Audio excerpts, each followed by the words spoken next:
Amsterdam and the vanishing collateral. It disappeared without warning and without theft.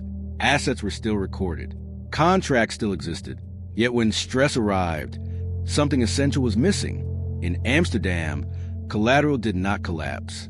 It failed to appear. To understand how collateral can vanish without leaving a trace, we need to look at a system built on efficiency. Dutch markets prize precision, reuse, and optimization.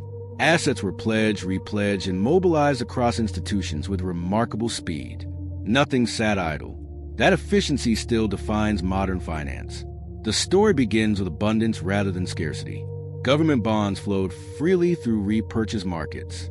High-quality assets circulated continuously, supporting leverage, liquidity, and pricing. Each transaction assumed that collateral would be available when needed. History supported that belief. The system had never been tested otherwise. Over time, practices evolved. The same assets backed multiple obligations across different time horizons. Legal clarity existed, but operational complexity grew. Collateral chains lengthened. Ownership became layered. Control depended on timing rather than possession. Early signals appeared during routine stress. Settlement delays increased slightly. Substitution requests became more frequent. None of this raised alarm. Markets adjusted. Collateral was still there, just moving faster and more efficiently than ever. Inside institutions, risk models reflected availability rather than accessibility. Assets were counted as liquid, even when they were already encumbered elsewhere. The assumption was that markets would function smoothly enough to unwind positions when required. That assumption held until it didn't. When volatility rose unexpectedly, the system reached for a collateral that was technically present but practically unavailable. Assets were pledged elsewhere. Reused chains tightened. Substitutions failed. What looked like abundance became congestion. Amsterdam's markets had not lost collateral. They had lost immediacy. And in a system where timing defines trust, that loss was enough to trigger strain. The vanishing collateral revealed a vulnerability hidden by efficiency. When everything is optimized, nothing is spare. And without spare capacity, even small shocks can expose gaps no ledger ever shows. The question was not where the collateral went. It was whether the system had ever truly possessed it all.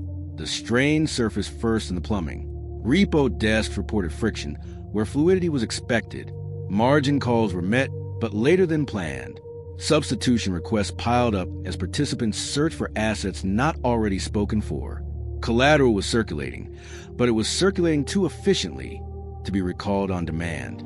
Inside clearing and settlement systems, timing mismatches multiplied. Assets pledged overnight were needed intraday elsewhere. Legal rights were clear, but operational reality lagged. Each link in the reused chain assumed the next would release collateral smoothly. When several links tightened at once, the chain resisted. Banks felt the tension immediately. Balance sheets showed ample high-quality assets, yet Treasury desks struggled to mobilize them quickly. Liquidity buffers existed, but they were encumbered by obligations that had seemed harmless during calm periods. The distinction between ownership and availability became painfully real. Markets responded with caution rather than panic. Haircuts edged higher. Terms shortened. Participants demanded greater certainty before extending funding. These adjustments were rational, but they reinforced congestion.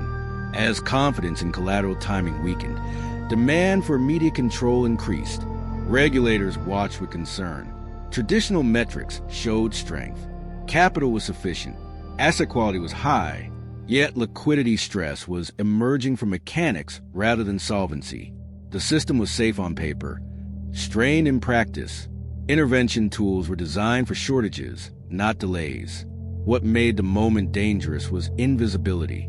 No asset had defaulted. No contract had failed legally. Yet trust was eroding because promises could not be fulfilled on time.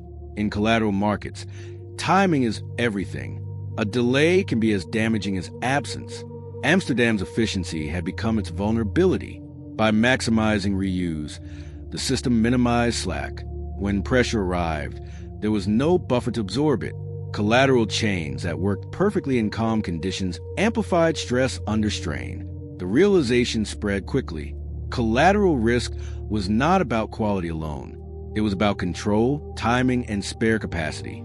And the system had optimized those qualities away. As congestion deepened, the question shifted.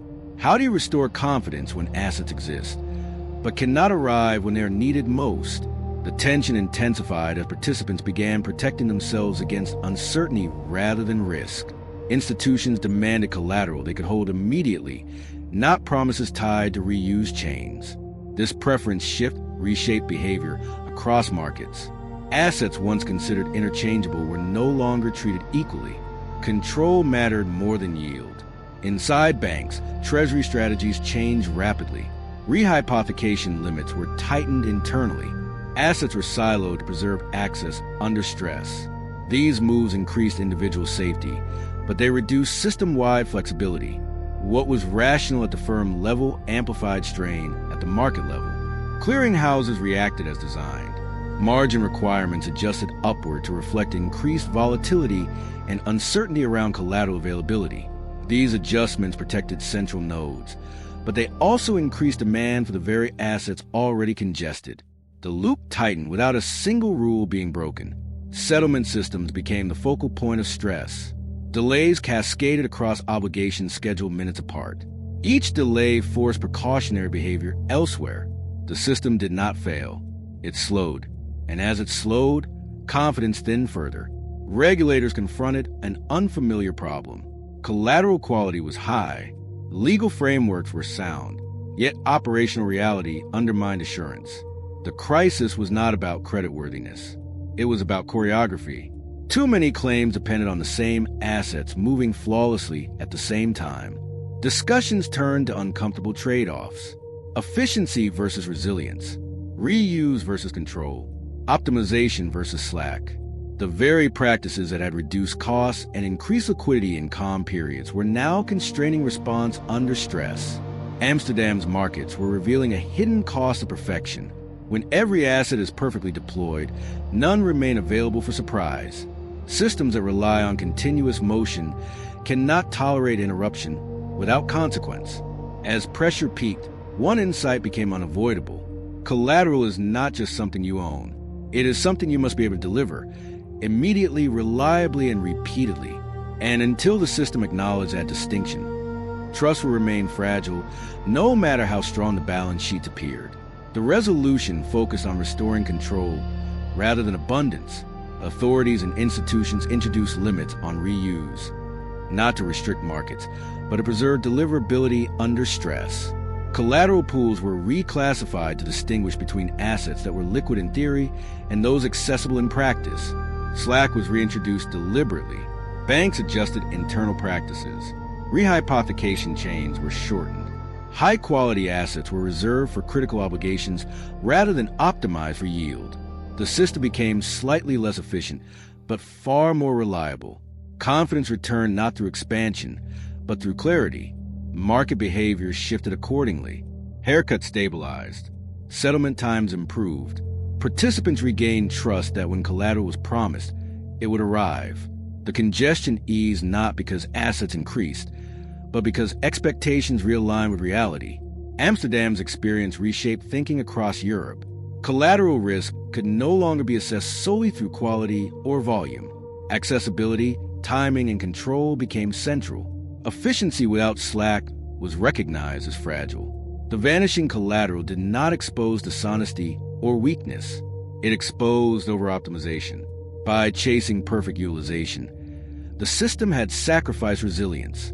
Restoring balance required accepting visible inefficiency in exchange for invisible strength. The lesson endured. Markets need room to pause. Assets need room to rest. And systems need buffers not just in value, but in time. Amsterdam did not lose its collateral. It rediscovered how to hold it. Subscribe to join the journey. Amsterdam